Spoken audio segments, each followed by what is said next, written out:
We woke these boys up early. You know them as the Property Brothers, Jonathan and Drew. Great to see you guys. And again, appreciate you coming in early because we wanted to get your reaction. I mean, you guys are known in terms of real estate here in our country.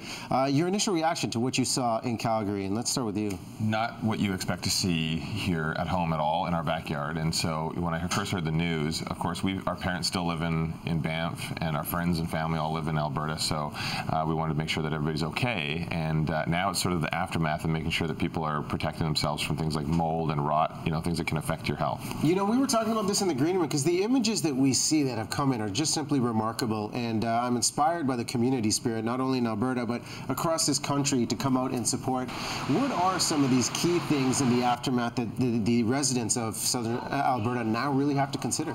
Well, one of the biggest things is not to rush back into your home. A lot of people do want to get back into their house, and they're not thinking about, like Jonathan said, the mold issues or rot issues, which will in turn give you health concerns. So you have to make sure that you're prepared to get back into your house and do the remediation so that you're not going to have long-term health issues. It's not worth saving a couple dollars now just to rush and then have huge expense down the road when you're trying to get rid of the mold. After 48 hours, it only takes, it takes about 48 hours for mold to start to germinate, and then within months you can have an infestation of it. So it's important, anything that has been saturated in water for more than 48 hours, tear it out. Drywall, insulation, carpet, pad, bedding, things like that, it's got to go. Do not try and save it. A lot of people actually try to do a more inexpensive route instead of getting a professional to come in. They'll maybe just get some fans, blow some fans.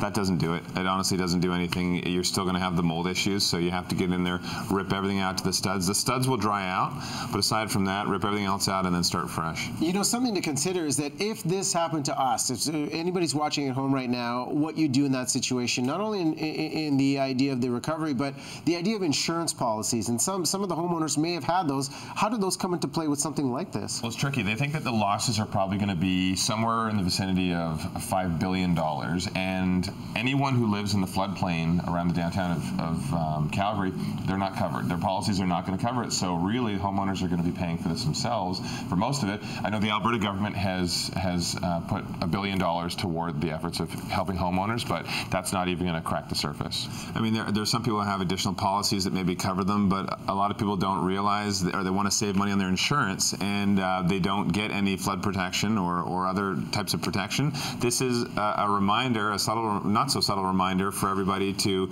look at what you have for insurance coverage and make sure that if you're in an area with concerns like this or other major concerns, that you're getting all the coverage you need, even if it costs a little bit extra. The one thing I do like that I see is, you know, Albertans and Canadians in general are resilient, and I see so many stories of people that have volunteers that have just shown up, and people in communities in Calgary in particular that were not affected are coming to the downtown and they're volunteering to help everybody, whether it's hauling out, you know, affected furniture and clearing out their basements, or just people in general just coming to make sure that you're okay. You know, the spirit is inspiring. We only have a few seconds left, but your comments, we're going to be talking about this coming up, and we've had comments coming through on Facebook. The idea of going through with the Calgary Stampede next week, July 5th, they said, you know what, it is so important for our city. What's your take on the idea of doing that given the current circumstances? It is. The Stampede pumps $300+ million into the Alberta economy, and so it's important that they look at the stuff that is having an impact on the economy and go forward with it. They're not going to have a full-size Stampede, but I guarantee you, knowing Calgarians and having been a Calgarian, they will make it happen. Yeah, it's important. That's a big part. It's an international draw, and it needs to go forward.